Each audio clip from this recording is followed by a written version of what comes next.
We take risks every day, crossing the road, driving the car. Eating out involves you in risks. You don't know exactly what's in the food. So some risks are avoidable, but others it's very difficult to avoid the risk, and we have to manage it as best we can. So whether you are a producer or a worker or a consumer, risk is unavoidable. In many areas, the government takes the risks for you. They control the amount of risk that you can have. So the number of tablets that you can buy, paracetamol, aspirin or whatever, is controlled by government legislation. Much legislation also exists to reduce the risk of an accident in the workplace. But do governments do it effectively? Might they even reduce welfare in trying to improve it?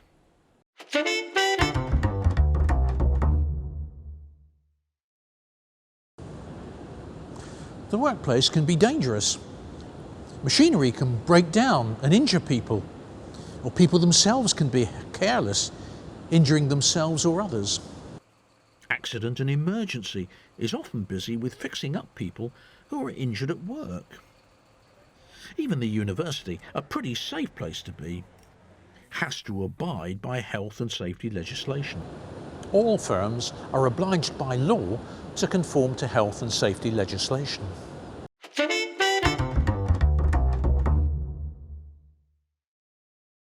You'll sometimes hear people laughing at health and safety legislation that's regarded as absurd, but be careful, sometimes no such legislation exists. Companies use the existence of legislation as an excuse. Recent examples have included an airline passenger being refused a blanket and a cafe refusing to warm milk for a baby. In each case, the excuse given was non-existent health and safety legislation. Nevertheless, significant amounts of legislation are in place.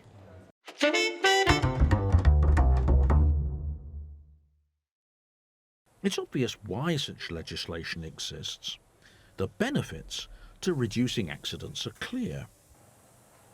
People are less likely to come to harm if they follow safety procedures. If as a result time off work is reduced, it will increase company productivity through reducing sickness absence.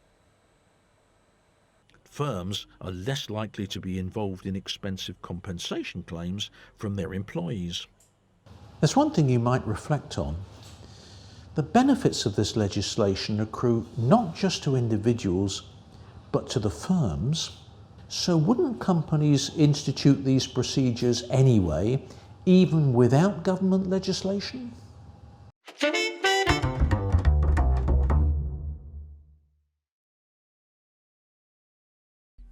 In recent years, the amount of safety legislation has increased considerably.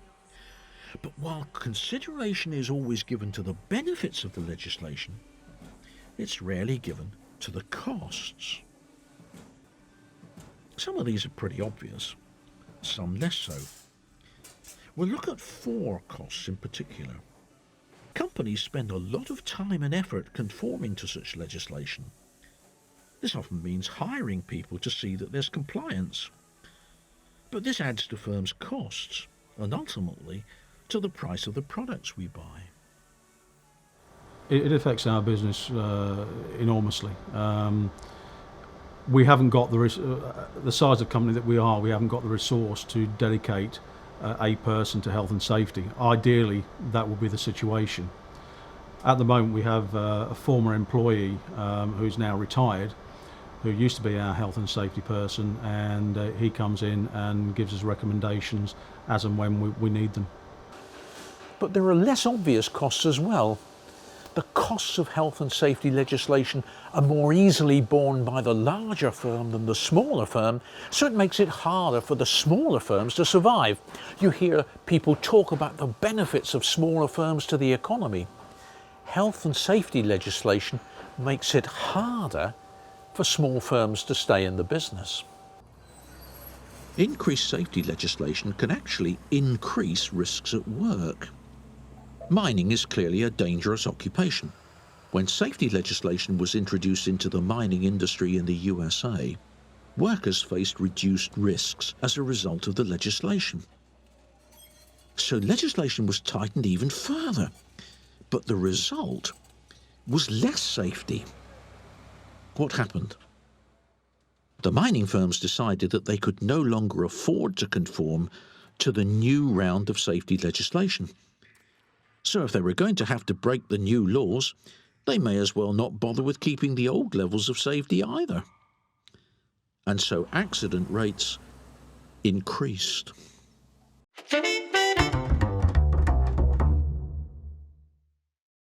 Fourth and finally, it may not be in workers' interest to have health and safety legislation.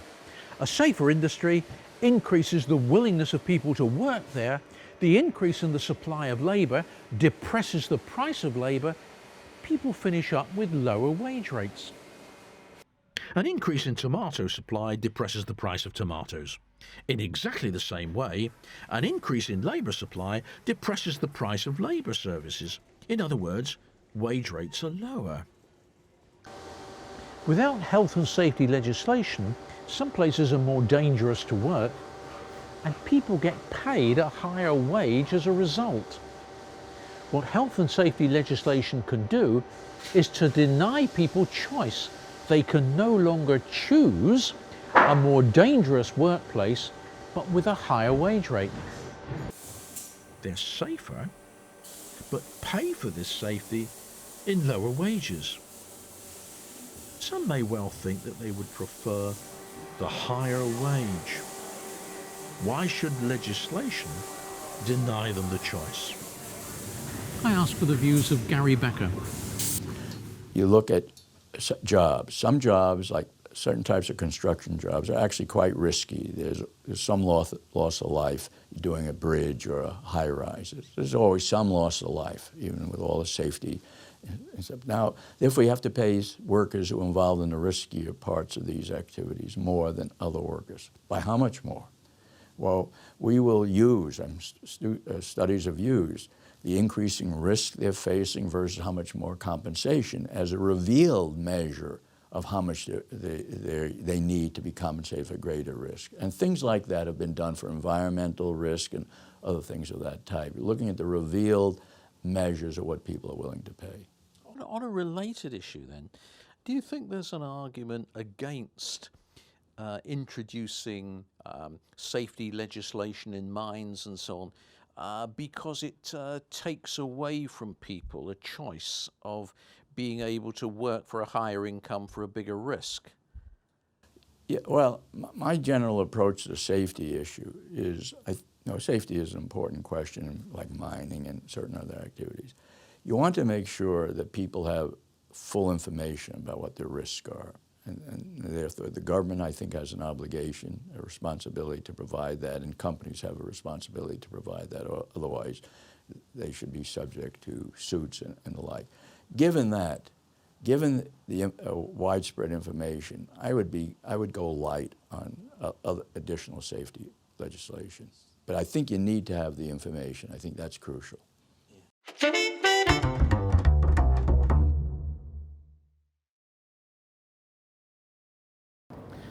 All this assumes something about people. Are people good at assessing risk? Many things we do involve risk. Would we really buy a lottery ticket if we knew the odds? Would we really risk driving a car? Would people go skydiving? Would they smoke? Would they drink? Would they eat the kind of things that they do? Maybe there's a case for governments to be involved in providing information that enables people correctly to assess risk.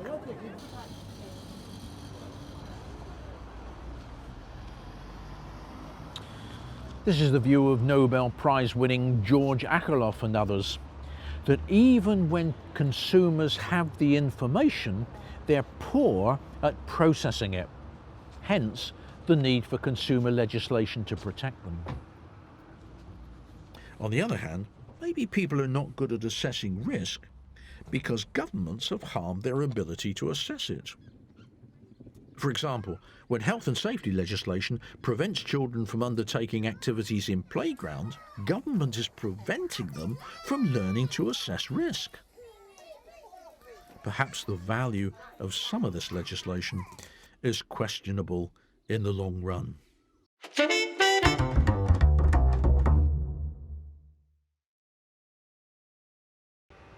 So although health and safety legislation has clear benefits, it also has hidden costs. Could it be that in some cases, welfare would be improved if such legislation was scrapped?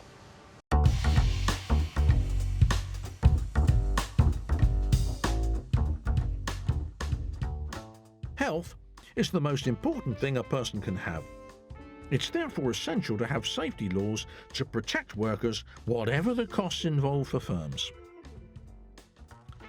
Do you agree with that view? How can we measure the benefits of safety legislation? How can we measure the costs of safety legislation? Is the ideal amount of safety legislation affected by the market power of firms in the industry? If so, how? And if not, why not? What are the main legal problems in framing safety laws? Does it make sense to allow a person to buy 100 packets of cigarettes, but limit that person to 2 small boxes of aspirin tablets?